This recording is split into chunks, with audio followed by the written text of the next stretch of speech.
Nothing says autumn like apples, and nothing tastes better than an apple crumble, I tell you. Here to share one with a salted caramel oat topping, Chef Paul Lillakas. Yes, he did.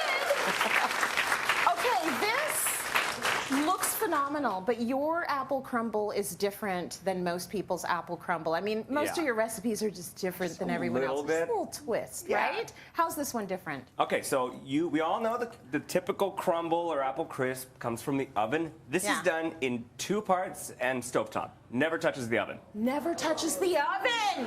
Okay. And why don't you want it in the oven? Is there a reason why? Well, you know what? What really grinds my gears is when the crumble topping is just mush. It turns to absolute mush. So in this, I want to keep the topping crisp and just control it, and it's going to be done faster anyway. I love that. That's a great idea. We want the crispy, crunchy topping and the beautiful apple underneath it. Exactly. So why don't we start by talking about these apples? Yes. Okay. So for pies, Granny Smith and Golden Delicious are great choices because they hold their shape. So they don't turn to applesauce. And they're readily available. And in order to chop them, I just want uniform shapes. So you could slice them, or you could do chunks. I like to do it like this. That's nice and easy. I can't really with the core. Like I just like flat side, safety first, and then just like that. Beautiful. Nice chunks, because I want to actually taste what I'm eating. I don't want it to be too soft. Do you ever do just the thin slices? Or, you've done it that way as well? Yeah, I like those for a tart. Yeah. But in this case, I really want to see those big chunks of it. And I want it to have a little texture. And do you care about flavor? Like, I know they hold their shape, but in terms of flavor from like a Granny Smith, or what was the other one you mentioned? Golden Delicious. The Golden Delicious. Do they deliver a different flavor? Well, the Granny Smith has a higher acidity, so I do like that, especially when you're combining it with really sweet things. A Golden Delicious will be a little richer, a little sweeter in general. Fair enough. Yep. Okay. Yeah, I do like the tartness of the Granny Smith. Me too. Okay, so we slice them all up. Yep. And then what are we going to do? Okay, so I've already cooked them down, and the beauty of this recipe is it's really simple. You just kind of throw a bunch of stuff into the skillet and let it cook down. So a little bit of water, a little brown sugar, some lemon juice to balance it, a little bit of salt, and some spices. So of course cinnamon, but I've added a little cardamom. So I love cardamom with apple.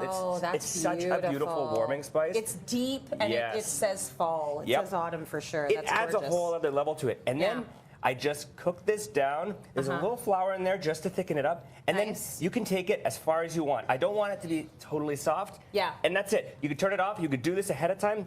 And now we make the crumble topping. Okay, let's talk about the crumble. So what do we do so this doesn't go to mush?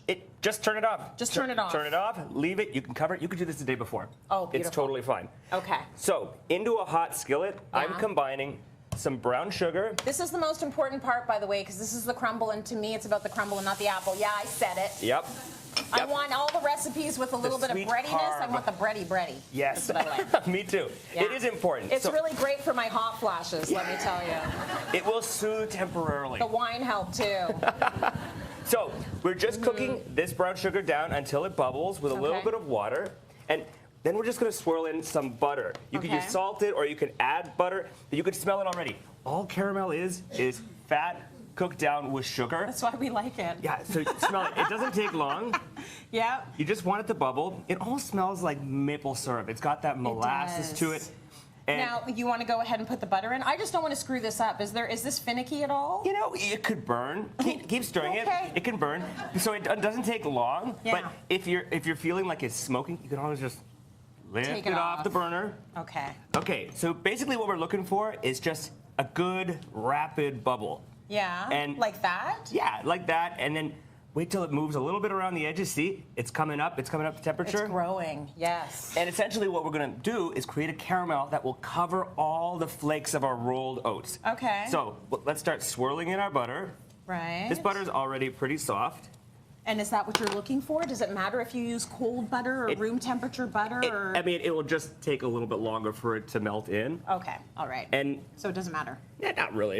And certainly this is pretty forgiving. That smells good. Doesn't it? Yes. Okay, and because I'm using unsalted butter, I'm gonna add a little bit of sea salt in there because I want that sea salted caramel flavor. Yeah. Very nice. Okay, and then as soon as that butter is completely mixed in. You can see the colors change. Mix. We're adding our oats. These are just rolled oats. Nothing special about the oats. Is there any kind of oat that you don't want to use? Like you wouldn't use a steel cut oats, right? No. I honestly just use a simple old-fashioned oat, rolled oat that you would use for your morning oatmeal. Yeah. And then fold it in. Yeah. And then remove it from the heat because the residual heat will now toast the oats a little bit. Oh, but essentially, it's like we're making a brittle. So Yeah. every flake is getting a nice little layer of that salted caramel. So you want to coat it all, but how do you know when you're done that phase? Do you want it to be kind of a little bit on the hard side? Or? It's going to be hard. It's going to be pretty hard. Yeah. Right now, it's still a little soft because it's hot. As soon as it cools, it turns to this. So. Oh, it looks like almost granola. It's like granola. Very and nice. I really want you to taste it. Yeah. Because okay, no problem. It's got complexity. It's so much better than that mushy topping. Really good. Yeah. Okay, we're running out of time. That's it. Now we take it. Oh my God, that's good. We top it right before serving. Mm-hmm. And that's it. Then what do we do, chef? Eat it. You share it with your family. But what did you add in here? What did you add in here? Big old ice cream right on top. Oh yeah. Okay, I'll do this for you. How about that? Like it? Give it out. All right. 2-part apple crumble. Amazing. Tastes incredible. I know you want the recipe. It's on cityline.tv.